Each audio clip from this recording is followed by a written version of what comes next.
Question number 5 है, 7.2 का question number 5 है।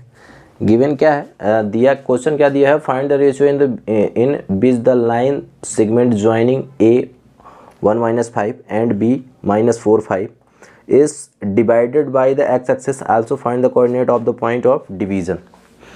ये बोला जा रहा है कि ये जो दो पॉइंट है, पॉइंट ए जो है 1 - 5 और पॉइंट जो बी है, जो पॉइंट बी है वो दिया हुआ है -4 और 5। ठीक है, बताया क्या जा रहा है कि इन दोनों को एक लाइन डिवाइड कर रही है जो एक्स एक्सिस पे है। एक्स एक्सिस पे होगी मतलब उसकी बाई की वैल्यू क्या हो जाएगी 0, तो वो लाइन क्या होगी x0, क्योंकि बाई की वैल्यू क्या है 0। अब यहाँ पे रेशियो नहीं दिया हुआ है तो रेशियो हम m1 m2 को क्या मान लेते हैं, m1 रेशियो m2 को हम क्या मान लेते हैं, k रेशियो 1। ठीक है, पिछले क्वेश्चन की तरह।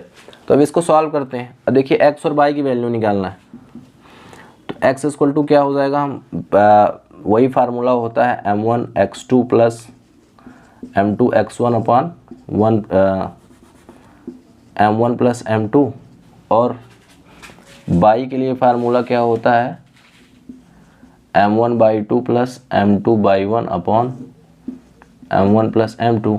ठीक है, वैसे भी y इक्वल टू 0 है, क्योंकि x एक्सिस में क्वेश्चन में पहले ही बता दिया गया है, तो हमें y की निकालने की आवश्यकता है भी नहीं। तो हम x से ट्राई करते हैं, तो x की वैल्यू कोऑर्डिनेट क्या आएगा, पहले देखते हैं। m1 हमने k माना है, तो k x2 क्या है -4, k -4 plus 1 × 1 upon k plus 1 हो जाएगा। ठीक है, पहली चीज़। तो इसको x इक्वल टू सॉल्व करते हैं तो क्या हो जाएगा, देखिए -4k plus 1 upon k plus 1। ठीक है, यहाँ 22 देखते हैं, क्योंकि 22 से ही हमें वैल्यू निकलने वाली है k की। क्यों, क्योंकि 22 इक्वल टू 0 हमें क्वेश्चन में पहले ही बता दिया गया है। तो यहाँ से 22 की वैल्यू क्या हो जाएगी 0, क्योंकि हमारा y की वैल्यू क्या है 0 है ये।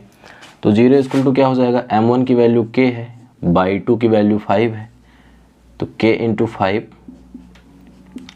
प्लस 1 × -5 हो जाएगा अपॉन k प्लस 1। यहाँ जब सॉल्व करते हैं देखिए तो क्या हो जाएगा, k प्लस 5 तो 5k -5 अपॉन k प्लस 1 हो जाएगा। ठीक है, इसको इधर ले जाएंगे तो 0 हो जाएगा, क्योंकि 0 से मल्टीप्लाई होगा तो पूरी वैल्यू 0 हो जाएगी। तो क्या हो जाएगा 0 इक्वल टू 5k - 5, ये इधर आके प्लस हो जाएगा, तो 5 इक्वल टू 5k। k की वैल्यू हम निकालते हैं तो 5 जाके डिवाइड हो जाएगा, 5 तो क्या आ जाता है 1। तो यहाँ से हमें k की वैल्यू क्या निकलती है 1। अब k की वैल्यू यहाँ पे हम इक्वेशन फर्स्ट इसको नाम दे देते हैं, यहाँ से हम पुट करते हैं क्या जो हमने निकाला है k इक्वल टू 1।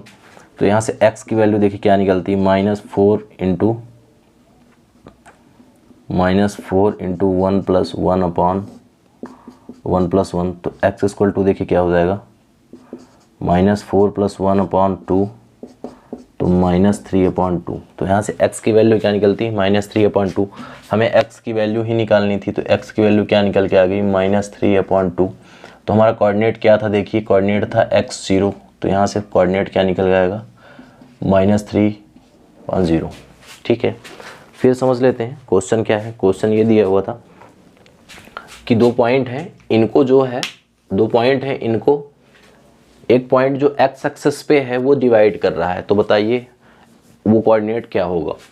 तो अब x एक्सिस पे है मतलब y की वैल्यू 0 होगी, तो वो कोऑर्डिनेट क्या हमने मान लिया क्या x0 होगा। ठीक है, अब इनका रेशियो भी नहीं दिया था तो हमने रेशियो निकाल लिया, मान लिया कि रेशियो m1 m2 क्या होगा k रेशियो 1, ये हमने माना है, लेट किया था, लेट। फिर यहाँ से x और y की वैल्यू निकालते हैं। x की वैल्यू निकालने के लिए क्या होता है m1 x2 plus /2 x m1 plus m2। इसका निकालने के लिए क्या होता है m1/2 plus m2/1 upon m1 plus m2। Solve कर दिया तो यहाँ से इक्वेशन निकला जिसकी जहाँ से x की वैल्यू निकलनी थी k के फॉर्म में। अब हमें बताया गया कि कोऑर्डिनेट जो y है उस 0 है, मतलब y की वैल्यू 0 हो जाएगी। तो इससे हमने k की वैल्यू निकाली, k की वैल्यू क्या निकल गया 1, और ये k की वैल्यू हमने यहाँ इस इक्वेशन फर्स्ट में पुट कर दिया, तो हमारी x की वैल्यू क्या निकल आई -3/2।